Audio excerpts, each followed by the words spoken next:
Today I'm speaking with Corey and Kevin Bates, and you guys are, of course, from the AC/DC tribute band Shot Down in Flames. It's based out of Florida. Now, Corey, I was talking to you a few days ago on the email, and you're telling me since we last talked, you and your dad have a new singer in the band. Correct. Do you want to introduce us to him? His name is Kieran Brennan. Okay. I hope I'm saying that right. You got it. Okay. There he is. And Man himself. Okay, and I was interested. How did you guys find him? Because Corey, you were mentioning that you and your dad, of course, live in Florida, and he's based out of Arizona. Well, I found Kieran on YouTube, of all things. Wrote him an email. What was it like? It was a long time ago, it seems. It was almost 2 years ago. Wow. Yeah. A year and a half, at least. It was a long time ago. I just wrote him an email telling him, I just told him that we were out there, I played Angus and stuff, if you ever needed Angus. Because Kieran did his own AC/DC band as well. Oh, okay. And I was just letting him know I was out there, saying, hey, fellow AC/DC tribute band people, and lo and behold, here we are nowadays. Kieran was able to get himself a hookup. And so it's happening. So, Kernan, what's it been like playing with these guys, compared to your previous AC/DC tribute band? Well, I haven't done a gig yet with Corey. Oh, okay. You guys have, I imagine, at least been practicing, though, right? We're going to go in cold. Oh, that's cool. Now, let me ask you, Corey, because the band's been around for a couple of years now. So, since you last contacted him about 2 years ago, you said, I was curious why you parted ways with your previous singer. Our previous singer, when we heard Kieran, because what happened was I got all this new recording equipment, all this new recording stuff, and I was just fooling around with it. And I decided to record some AC/DC tracks, drums, bass, guitars, so on and so forth, and I needed vocals. Uh-huh.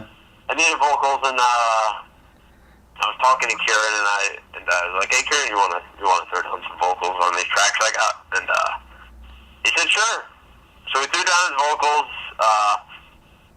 We were blown away because Kieran sounds the closest to Bon Scott that I've ever heard. If you hear this guy sing, it's ridiculous. And he recorded the vocals, sent them to me. We were blown away, and it was kind of just like, hey, man, if there was ever a chance that you'd be able to sing for us, we thought Kieran sounded better than our current singer. And, in this tribute band business, you got to get as close to the original as possible, and you got to sound just like the band sounds over the record. If you don't sound like the band sounds over the record, then you're not a good tribute band. If you want to be the best, you got to sound like the original. And we felt that Kieran sounded more to the original than our current singer did, so we went through with the decision. So, wow, I hear you guys now. Kevin, maybe you want to chime in here too. I was curious, how hard was that for you guys? I mean, you've obviously been with the previous singer a while, and although, like you said, Kernan may be a better fit for your band, was that hard to let him know that, hey, I think we're gonna bring in another singer? Yeah, it was hard. Of course, it was hard. I mean, you wanna.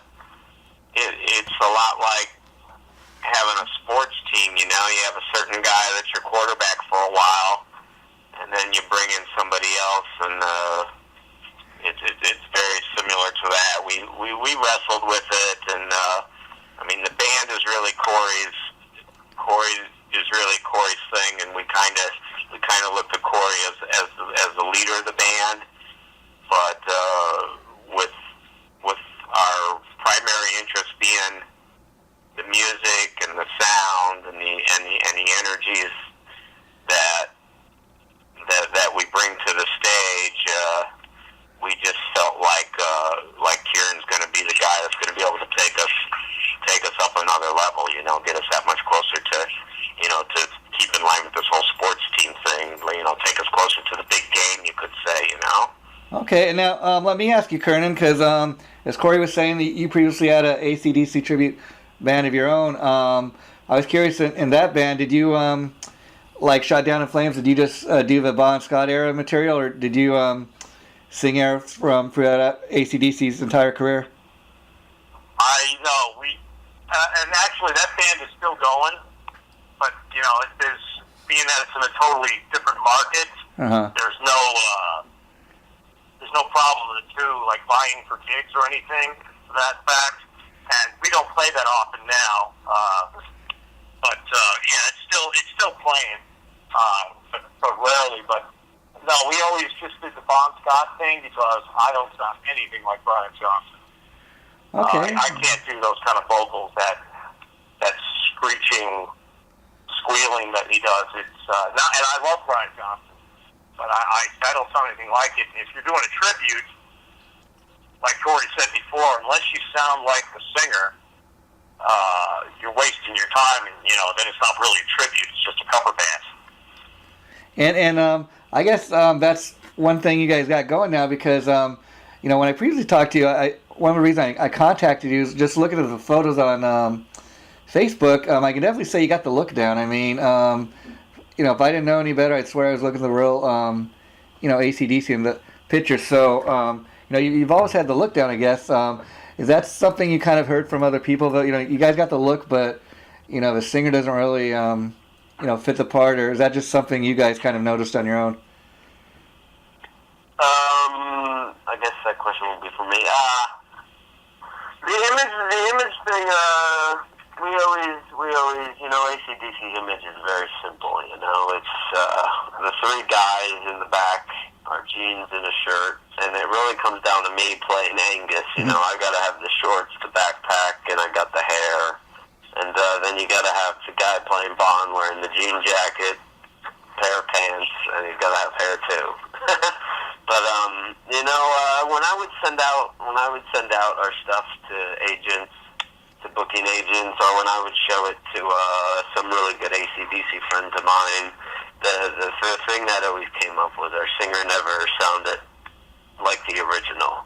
It was always something that haunted us. So our eyes were always open. And when Kieran said he was able to jump on board, it was kind of like a roll of the dice. We figured, why not? Why not try it? Because he sounds the closest to the original we've heard. I haven't sent you the tracks yet, Jason. No. You'll hear them. Okay. You'll hear them soon. Okay, now let me ask you, Kernan. Being that these guys are in Florida and you're in Arizona, was there ever any concern about that, or do you think you might eventually move to Florida? No, I'm definitely here. I mean, I got a straight job and all that stuff. I'm a 9-to-5er. This is weekend warrior stuff. And I own a house here and the whole bit, and my wife and kids. But I was able to get a situation where it's reasonable for me to fly out for gigs. Okay. And so it's not a big financial burden. I guess Kevin and Corey are building an addition on the house where I can stay. And, no, I'm joking. But, if it wasn't... It's a tree fort. What's that, dude? It's a tree fort. Wow. But, no, and that's what I told him when we were first talking, if it wasn't something where if it was going to put a burden on me or my family, then it wouldn't work. But we were able to come up with a way for me to fly out reasonably cost with reasonable fees and whatnot, and it's never like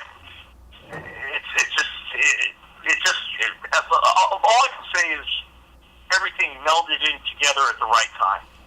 That's great. And what's interesting. I mean, to me, when you look at the tribute band thing, probably out of all the bands that there are tributes to, there's more AC/DC tribute bands than anything. Maybe second to Elvis, if you want to consider Elvis a tribute band. Yeah. But everybody's doing the AC/DC tribute band because they believe that the music is easy. You know, it's 3-chord rock and roll, and it's easy. But really, to do it well, and if you really get into the AC/DC philosophy, it's very intense, and everybody has a very strict job and a strict purpose. You know, it's not a Beatles tribute band where you're dressing up like Sgt. Pepper's Lonely Hearts Club Band and you're doing, you know, you're playing through boxes, and you know, it's different with the Beatles. I'm not saying that it's harder or that it's better or anything, but it's just not as easy as everybody thinks that it is. And in this way, when you're in an AC/DC tribute band, we kind of get a bad rap. It's kind of like, oh man, another AC/DC tribute band. But we know that Corey is one of the best Angus tribute guys that there is. You know, he's 2 feet taller than the real Angus, but when he goes out, he really believes that he's Angus, and he looks like Angus, and you know, he plays the SG, he plays the Marshall, and he goes all out. You know, I mean, I do the same thing, and I think we talked about this in the earlier interview, and the other bands, I'm sure, are telling you the same thing. You know, but Malcolm stays in his little box, and he locks in with the drummer, and he's playing those eighth notes as hard as he can, and he takes his 12 steps up to the mic, you know, and his right leg is moving all the time. We were looking for a singer that is going to make that kind of commitment. Yeah, and it is hard to get all the pieces of the puzzle because AC/DC, I mean, if you look at Malcolm and Angus, I mean, they're famous for the fact that they're only about, 5'1", 5'2". Yeah.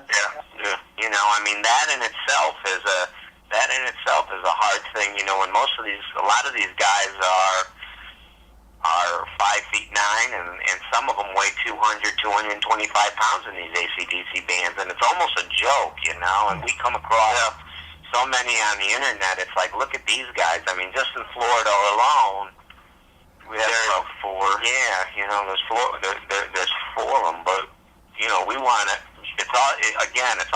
It's all about the music and the commitment to doing the things, because AC/DC shares the same philosophy as a band like the Rolling Stones. You know, everybody's got their job, and it's all about being true to what it is that the band wants to do.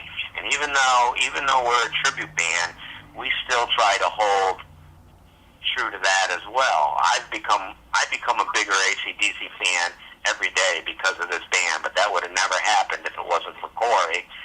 And the same thing now with getting this new singer. This would have never happened without Corey. You know, Corey kind of spearheads. And the same could be said, you know, about Angus. Yeah. I mean, you know, in Bon Scott's case, unfortunately, you know, he passed away, but you know, the band went on. Yeah, and let me ask you guys. I'll say one further. That's the thing that attracted me to this band. I mean, like I said, I still currently play in BS, even though we don't play super often and stuff like that. But it was Corey's performance and it's not just the playing. It's I'd watch videos. I'm like, oh Christ, he moves like Angus, you know. And you know, I told when we talked as a band on the phone and conference call, you know, I with no disrespect to the other members, I said, hey, you know, you guys are great backline, and you know, you keep it going and stuff. But it was his performance that drew me to it, because when you're doing, especially when you're doing the Bon Scott era, it's a true frontman show. You got the Bon character, and then you have the Angus character, and it's got to be if one lesser than the other, it just doesn't work. Right. And I admit, you know, I'm a big fan. I'm 6 foot and I'm over 200 pounds. But, you know, like with Corey being 5'11", it kind of evens each other out. And when you're putting out the performance that you're doing, it makes it a lot more believable when you are a 6-footer. Yeah. And, you know, Corey's performance, like they were saying, man, I've been doing the AC/DC tributes since 2006. Wow. And I mean, we all look for what the other tributes do doing, on the internet and stuff like that. Check out other bands and stuff. And, there's not another Angus out there who gives a performance like he does. Yeah, and wow. Let me ask you guys, because I'm not a musician myself, but and a lot of people have a misconception that because of the fact that most AC/DC songs are based on a 3-chord pattern, that they're just simple songs. But a lot of that stuff is fast-paced music. So how hard it is for you to play those songs on stage? Well, for me as a singer, Yeah. if I'm doing Bon Scott and my vocal, my natural vocal sounds a lot like Bon. When I was playing originals back in the 80s, I was getting panned as a Bon Scott sound-alike and stuff. But so it's simple for me. With BS, we do 3-hour shows, and with no breaks. It wasn't like a cover band where they take a break and they go sit down. We play 3 hours straight through. So I can go all night doing the Bond stuff. Yeah, towards the end of the night when you're getting to the closer, Let There Be Rock or something, maybe I'm not shaking my head as hard and I'm drenching in sweat, but the vocal's still there, so I can pull off the vocal.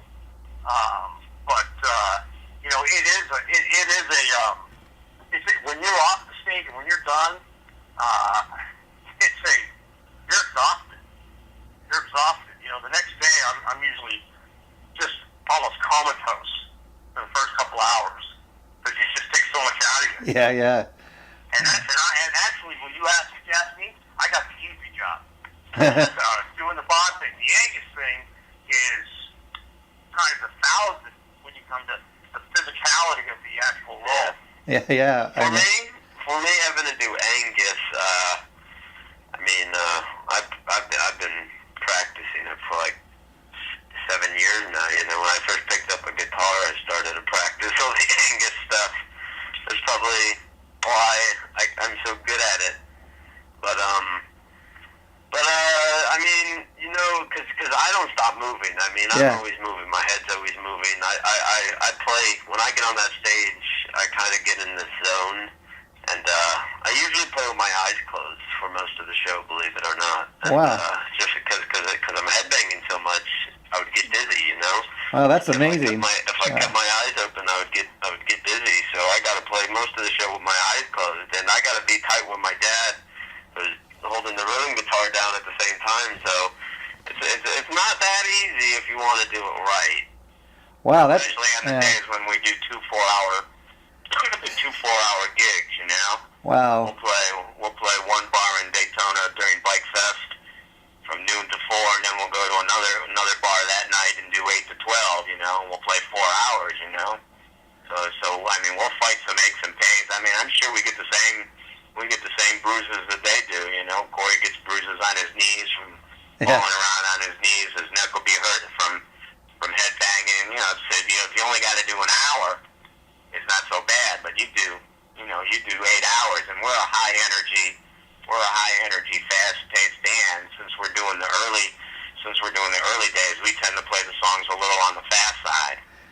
Yeah, and it's all in the good name of rock and roll and everything. But let me ask you guys, like Corey, when you're up on stage and you're playing, so physical, do you ever lose track of what notes to play, or where your hands are supposed to be, or are you kind of aware of it? A couple times I do, yeah. But usually not often. You always slip up. When I fall, he's a pro. You don't notice. When I fall on the floor and spin around, my fingers might slip, but it's usually not noticeable. I do notice it, but the audience doesn't know. Yeah, you always mess up. Everybody messes up. But actually, more pressure on the singer because everybody knows the words to every song. Yeah. Well, and so you're doing 30 of the songs. You're doing 35 of the songs. And you miss one word or 2 words, everybody catches it because everybody knows the words. Corey does a good job at nailing the solos too, pretty much note for note on a lot of the solos. The solos are mostly, you could improvise most of them because that's what Angus did. Angus is just a blues guitar player playing really high volume shit, Wow. It really is, and He improvises most of it. So And, I mean, there's yeah. there's a bit of wiggle room when playing guitar in an AC/DC band, but you got to have that blues style for it to sound right. You know. Yeah, and I was curious. Now that Kernan's in the band, any chance you guys might try to get some other gigs out of the Florida area, like maybe in Arizona where he's from, or even California? When did we speak to you last, Jason? I can't. I think it was in July. It was in July. Well, since then we have gone out of Florida. We've gone to Maryland. Oh wow. We played this festival in Maryland, and we've actually been invited back this year. Oh cool. It's in Berlin, Maryland. I think they're calling it this year the Soundwave Music Festival. We played with Quiet Riot, you know, the big 80s band Quiet Riot. Wow, wow. Slaughter. Wow. And they've actually invited us back this year in September. In September, I think they're doing it September 11th through the 14th. And we're also in the works with this Led Zeppelin tribute band called Pure Zeppelin. Oh, okay. Out of Port St. Lucie, Florida, and they're talking about going on the road with us and going to Delaware and going to Pennsylvania and Ohio and Michigan. They're talking about a couple things, but nothing with that has been set in stone. But we have gone out of state. Oh, that's cool. So, like, when you guys did a gig like that, I imagine you guys do you travel by like a bus or a van? Yeah, when we went, we rented a van, threw all the equipment in our 12-man passenger van, and off we went. Luckily, they supplied the hotel, so. Oh, that's cool. Have to sleep in the dirt. Yeah, that's cool. So now, Corey, you're telling me that when we were talking through the email the other day that you're working on these tracks. I guess that Kernan's laying the vocals down for. Now, ultimately, are these just tracks that you guys are going to use for your purpose, or are you going to plan on putting out as an album or something like that?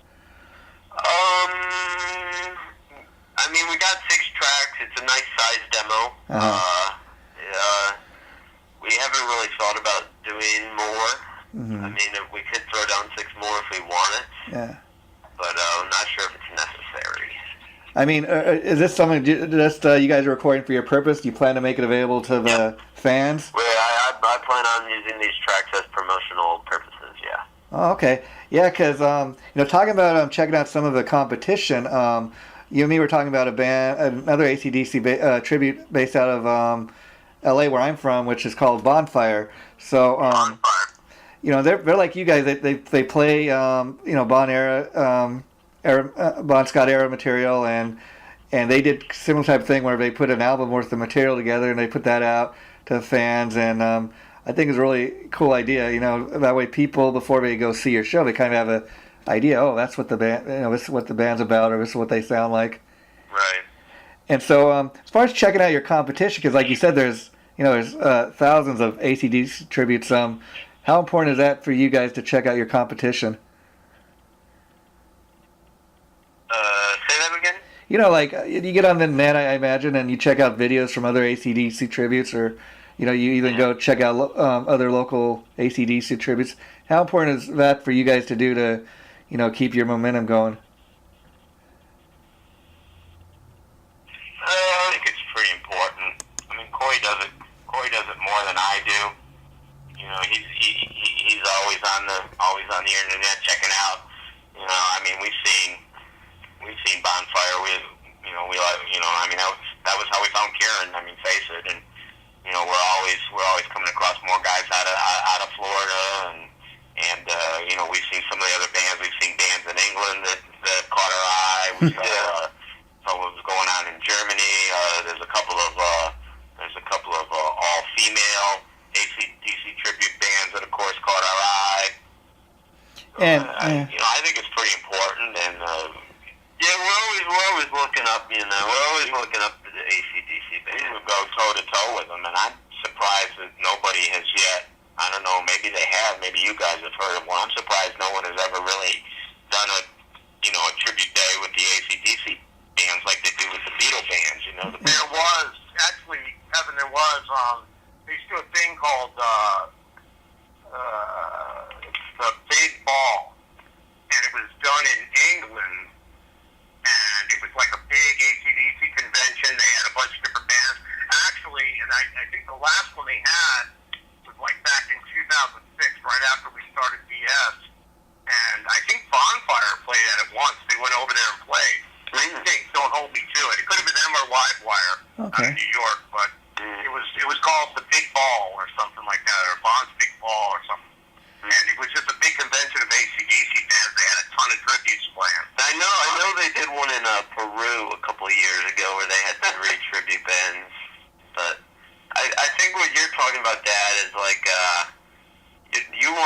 run an AC/DC Battle of the Tribute Band thing, kind of like what Kiss did, because Kiss hold an official Kiss tribute band competition.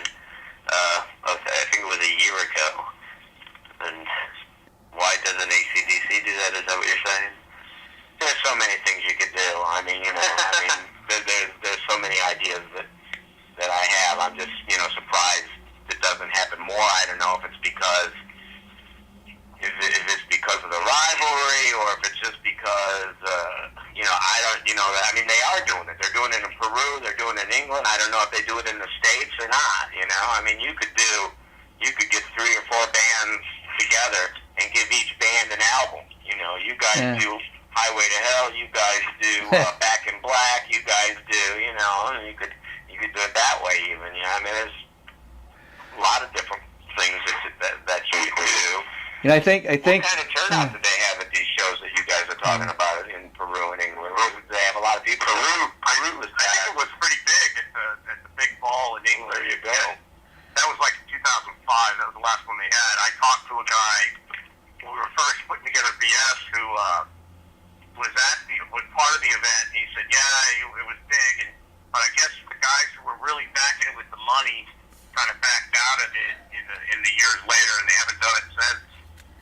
Well, I think you guys are onto a great idea there. I mean, it's a shame that you guys couldn't maybe think about trying to get together with some other AC/DC tribute acts, where you're from, or even from, across the country and put up. We make friends. We've actually made friends. I mean, we're getting Kieran, so we're thrilled about that. And Corey played with Highway to Hell in Daytona.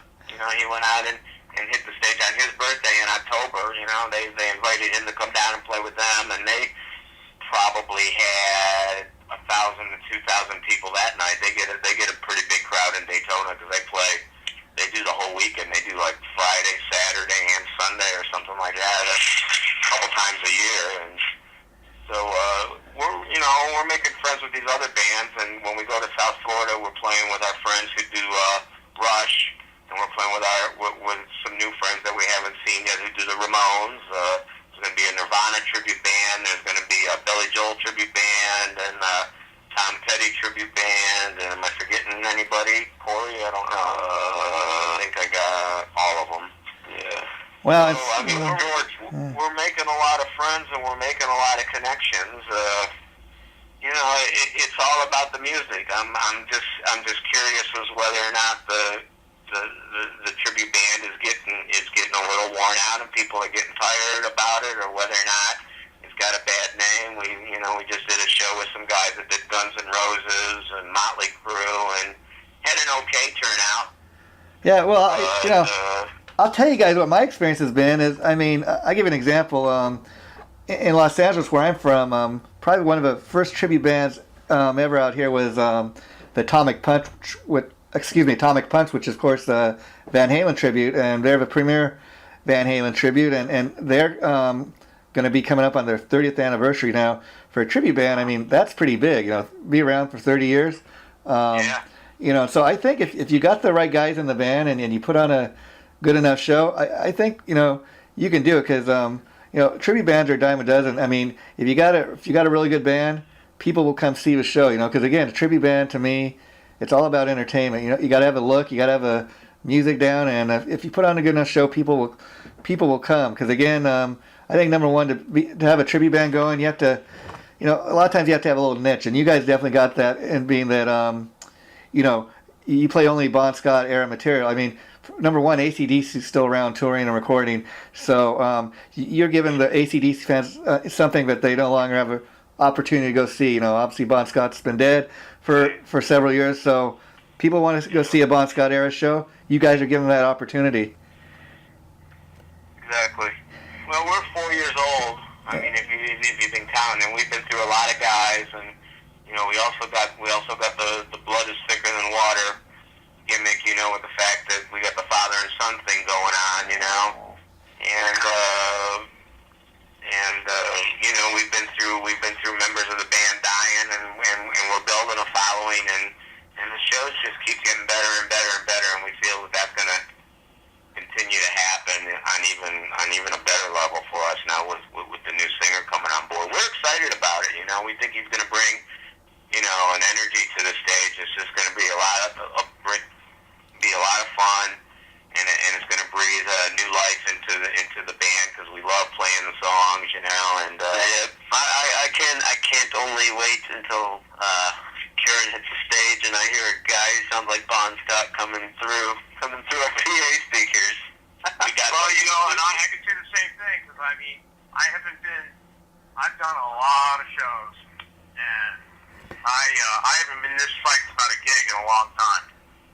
And so, We're going to play a small bar in Davie, Florida. We're going to play a small bar in Davie, Florida with our buddies, and they're going to pack about 300 people into that place, and that's about as many as it can hold, and they'll stick our marshals in the corner, and then the next day we're going to hit a big stage that holds about 5,000 people. We got the last spot where we're banned 6 or 7 out of 6 or 7 bands, and we got the last spot, and we're going to go out and go pedal to a metal for a half an hour, and hopefully leave them wanting more, and pull down the prize and get a chance to do an encore.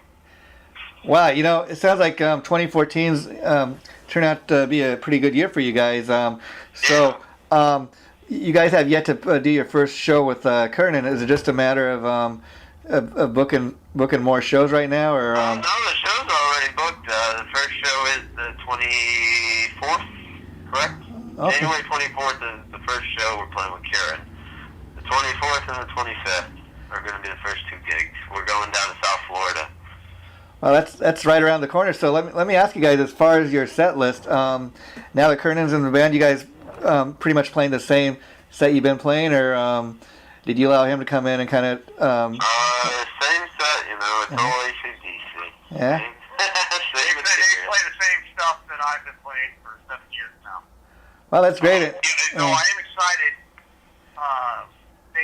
We never in BS we don't play Down Payment Blues. We don't play Ride On, and I'm getting to play like 2 of my favorite songs. I'm getting to play with these guys, so I'm totally stoked about doing those songs. And so let me ask you, Kernan, you were earlier mentioning that you got a 9-to-5 job and that you're based out of Arizona. So I was curious, for your day job, what do you do? I'm a government employee. Oh, that's cool. So you get all the holidays off, and I guess if you play in a band, that helps to get weekend gigs and stuff. Say that again. I'm sorry. I said, having a government job, I guess you get all the holidays and the weekends off, so that I guess that comes in handy when you play in a band. Yeah, that makes it real convenient. Yeah. That makes it real convenient. Because I don't fool myself. I'm not going to be a rock star or anything like that. No. But I need to do this. This is what keeps me alive and young. And this, some guys. The way I try to explain it, some guys golf, some guys hunt, some guys, do whatever they do. They bowl. This is what I do. This is my release. He plays Bon Scott. Play Bon Scott, exactly. And let me ask you, on that note, have you ever invited, any of your coworkers or anybody, like just friends or people in your everyday life to come see you perform as Bon Scott, and they, kind of tell you, oh man, I had no idea you were like that. I get that all the time, man. Yeah. I get that all the time. Because when I put on the wig and and then you put on the jeans and the vest, whether it's the leopard skin vest or the denim vest, and you get up there and I stay in character the whole time. I took that from the hotel and I do that stupid kind of almost slurry Australian accent, and people are like, "Holy crap!" Because they don't see that side of me when I'm at work or dealing with my kids or stuff like that. And it's always the best part is when I first was starting, we'd be playing these shows, and after the show, I go put on a shirt, kick off the wig, and people think I'm just one of the crew or something like that. One of the road crew or something like that. Yeah. We always had roadies working with us, and totally had them because they don't see the tattoos and stuff like that, and they can't figure it out. When you rip off the wig. But yeah, I've had people that just know me as Kieran. When they come out doing these shows, they're like, holy crap, where'd that come from? Yeah, wow. And so that's always a blast. That's always a good.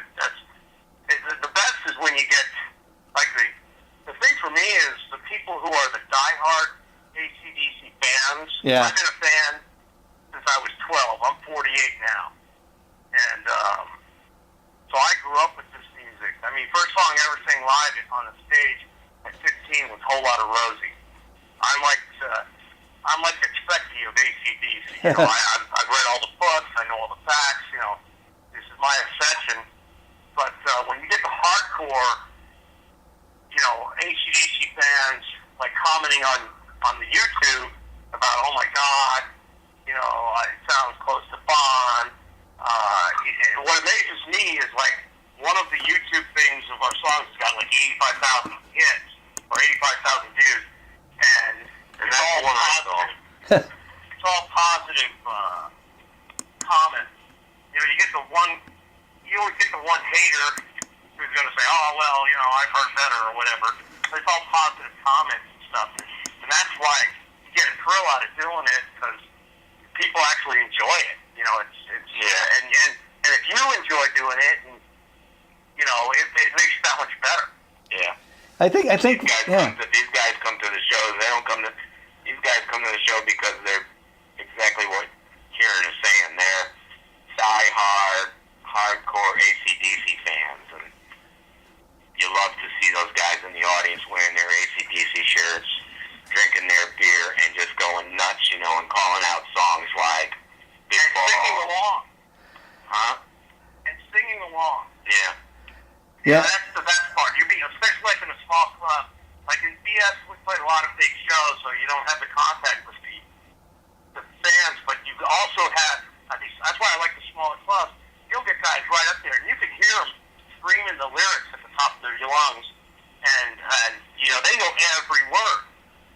Yeah, that's Some of these guys they're so into the music, you'll leave out some little part, like, I'll never forget one show, I couldn't believe it.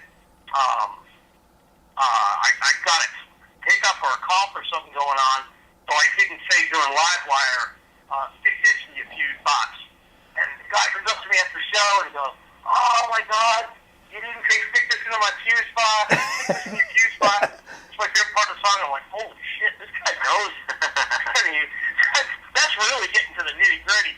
Out of a 20-song set or whatever it was, he caught that one thing, the one hiccup. And I mean, that's why you got to be, when you do this and you say you're a tribute and you want to be a real tribute, you got to have it down. You got to. Yeah. Well, that's the key word, isn't it? Tribute.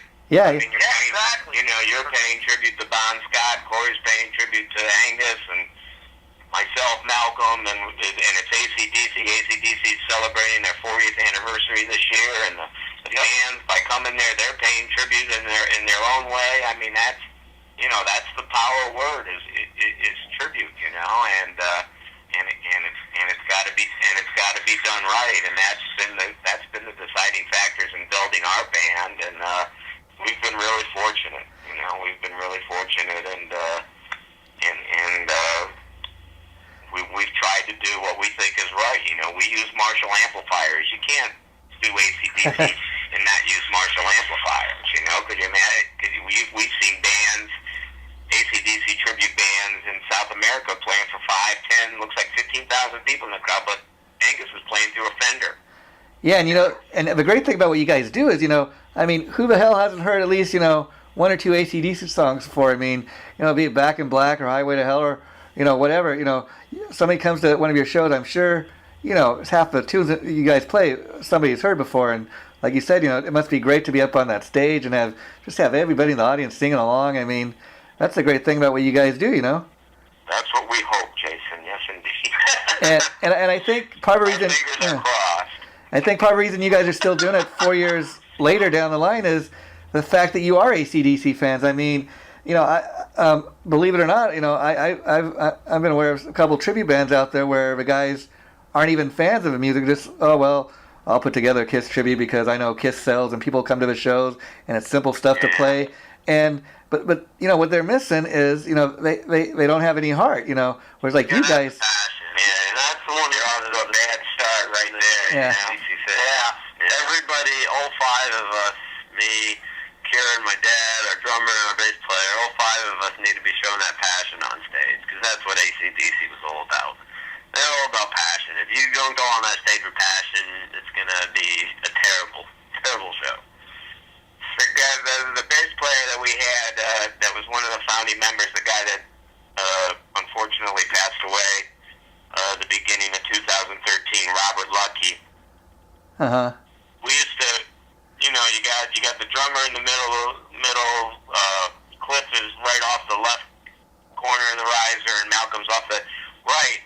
And when you get the drive and the sound is right, and everybody's in the pocket and everybody's in the right place, something happens. You forget about all your problems. It's kind of like Kieran touched on. You do this because you forget about all your problems. Guys go surfing because they forget about their problems so they can ride a wave, or they play golf. You do this thing with the band, and I would look over at Robert, and all you have to do is look at the guy and catch eyes with him. That we would get this smile, and it's maybe guys that ride motorcycles together get the same feeling, But when the sound is right, it's a whirlpool, man. It's a tremendous thing, and they all say it.